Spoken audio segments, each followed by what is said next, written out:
اے پیغمبر صلی اللہ علیہ وآلہ وسلم، جو عورت تم سے اپنے شوہر کے بارے میں بحث و جدال کرتی اور اللہ سے شکایت رنج و ملال کرتی تھی، اللہ نے اس کی التجا سن لی اور اللہ تم دونوں کی گفتگو سن رہا تھا۔ کچھ شک نہیں کہ اللہ سنتا ہے، دیکھتا ہے۔ جو لوگ تم میں سے اپنی عورتوں کو ماں کہہ دیتے ہیں وہ ان کی مائیں نہیں ہو جاتی، ان کی مائیں تو وہی ہیں جن کے بطن سے وہ پیدا ہوئے۔ بے شک وہ نامعقول اور جھوٹی بات کہتے ہیں، اور اللہ بڑا معاف کرنے والا ہے، بخشنے والا ہے۔ اور جو لوگ اپنی بیویوں کو ماں کہہ بیٹھیں پھر اپنے قول سے رجوع کر لیں تو ان کو قربت سے پہلے ایک غلام آزاد کرنا ضرور ہے۔ مومنو، اس حکم سے تم کو نصیحت کی جاتی ہے اور جو کچھ تم کرتے ہو اللہ اس سے خبردار ہے۔ اب جس کو غلام نہ ملے وہ قربت سے پہلے لگاتار 2 مہینے کے روزے رکھے، پھر جس کو اس کا بھی مقدور نہ ہو اسے 60 محتاجوں کو کھانا کھلانا چاہیے۔ یہ حکم اس لیے ہے کہ تم اللہ اور اس کے رسول کے فرما بردار ہو جاؤ، اور یہ اللہ کی حدیں ہیں۔ ابھی ہیں اوس بن صامت، انہوں نے اپنی بیوی کو طلاق دے دی۔ ایک طلاق تھی جاہلیت کی جس میں یوں کہا جاتا تھا تو میری ماں کی طرح ہے، تو اس پر طلاق ہوتی تھی جاہلیت میں۔ ایسی طلاق کہ کبھی دوبارہ نکاح نہیں ہو سکتا، کہیں اور نکاح ہو کے طلاق ہو کے بھی نہیں ہو سکتا، یہ ایسی طلاق تھی۔ وہ آئیں دوڑی دوڑی اللہ کے نبی کے پاس، رسول اللہ، حضرت عائشہ کنگھی کر رہی تھی، یا رسول اللہ میرے خامن نے مجھے کہہ دیا تو میری ماں کی طرح ہے، اب کیا ہوگا؟ تو چونکہ شرعی حکم موجود نہیں تھا، آپ نے رواج پر فرمایا خولا، طلاق ہو گئی۔ کہ یا رسول اللہ آپ نظر ثانی فرمائے، انہو ابو ولدی وحب الناس الی، وہ میرے بچوں کا باپ، ہماری آپس میں بہت محبت ہے، اس نے غصے میں کہہ دیا ہے۔ تو آپ نے کہا حرمت علیہ، خولا طلاق ہو گئی۔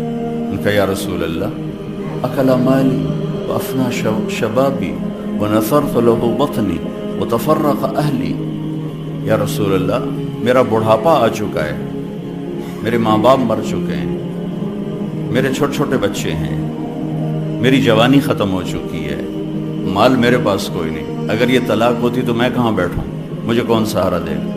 تو آپ چپ ہو، چونکہ وہ منوانا چاہتی، ابھی وہی کوئی آئی نہیں، آپ نے قانون ماحول رواج کے مطابق فیصلہ دے دیا ہے، تو آپ خاموش ہو گئے۔ حضرت عائشہ کنگھی فرما، اللہ اکبر۔ جب اس نے دیکھا کہ آپ چپ ہو گئے تو کہنے لگی اچھا آپ نہیں سنتے، میں آپ کے رب کو سناتی۔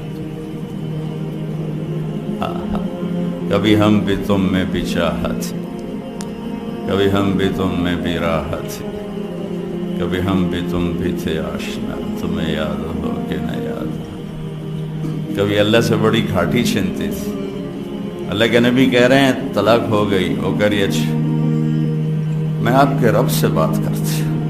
اس نے وہیں ہاتھ اٹھایا، اللہم انہم لی من حسبیتا صغار، اے میرے رب میرے چھوٹے چھوٹے بچے، ان ضممتہم الی فضاجعوا، میں اپنے پاس رکھوں تو روٹی کہاں سے کھلاؤں، ان ضممتم الیہ فضاعوا، باپ کے پاس چھوڑوں تو تربیت کون کرے گا؟ یا اللہ اب ذرا غور کے، یا اللہ اپنے نبی کی زبان پر میرے حق میں فیصلہ اتار۔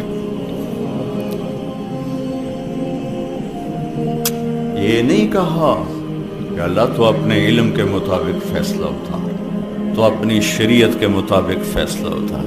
میرے رب میرے حق میں فیصلہ اتارنا، میں بچوں کو کہاں لے جاؤں گی، میں بڑھاپا کہاں گزاروں گی؟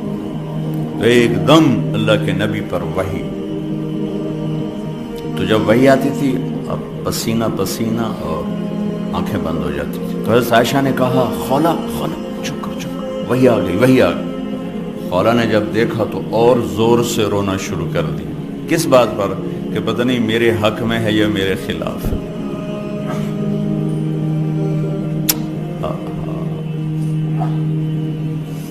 جب وحی ختم ہوئی تو آپ نے پسینہ پہنچا اور مسکراتے ہوئے فرمایا خولا تجھے مبارک ہو، اللہ نے تیرے حق میں فیصلہ دے دیا۔ اور یہ فیصلہ قرآن میں لکھا گیا ہے، اس کو قرآن کا حصہ بنایا گیا، اسے حدیث کا حصہ نہیں بنایا، اور اسے 28واں پارہ اس سے شروع کروایا گیا۔ خوبصورت کلام اترا ہے۔ 28واں پارہ سورہ مجادلہ، نام ہی مجادلہ رکھا، مجادلہ، جھگڑا کرنے والی عورت، جھگڑا کرنے والی، اللہ کے نبی سے جھگڑا، نام ہی مجادلہ ہے۔ ہم نے سن لیا اس کی بات کو جو آپ سے بات کر رہی تھی، یہ تو ترجمہ ہے، لیکن صورتحال کیا ہے؟ جو ترجمہ کبھی حقیقت کو نہیں بتایا کرتا، یہ جو الفاظ ہیں یہ کیا بتا رہے ہیں، میں وہ آپ کے سامنے پیش کرنا چاہتا ہوں کہ اے میرے محبوب، یقیناً اللہ نے سنا، میں نے نہیں کہا، قد سمعت، لفظ اللہ، میرے محبوب اللہ نے اپنی اس بندی کی فریاد کو سنا جو آپ سے جھگڑا کر رہی تھی اپنے خامند کے بارے میں۔ آپ انکار کر رہے تھے، وہ اقرار کروا رہی تھی، اور اس عدالت میں میں بھی موجود تھا، اور میں نے یہ فیصلہ اپنی بندی کے حق میں کر دیا، اور اس طلاق کو ختم کر دیا، اور اس کا جرمانہ رکھ دیا کہ غلام آزاد کرے اور بیوی حلال ہو گئی، یا مسکینوں کو کھانا کھلائے یا روزے رکھے، بیوی حلال ہو گئی۔ یہ واحد امت ہے جن کی فریادوں پر اللہ تعالیٰ نے قرآن کو اتارا، یہ واحد امت ہے جن کی دعاؤں پر آسمان کے فرشتے اترے۔